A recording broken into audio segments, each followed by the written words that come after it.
The 2023 BMW M4 CSL is finally here before us all. The high-powered lightweight coupe is the company's latest M offering, coming just as BMW is celebrating 50 years of their iconic performance division. The new BMW M4 CSL is an exclusive model, with BMW planning to produce just 1,000 units worldwide.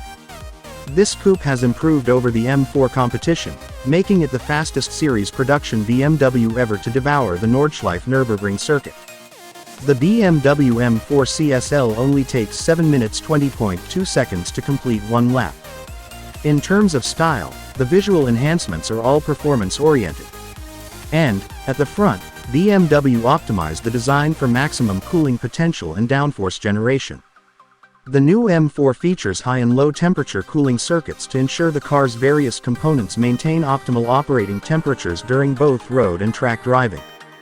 The BMW M4 CSL uses the company's 3.0-liter twin-turbocharged inline-six.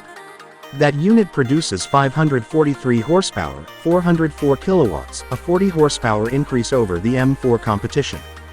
He produces 479 pound-feet, 649 Newton-meters, of torque available from 2,750 to 5,950 revolutions per minute. BMW has also increased the boost pressure from 24.7 psi in the competition to 30.5 psi in the new CSL. And don't forget to subscribe to the Classy Auto News channel.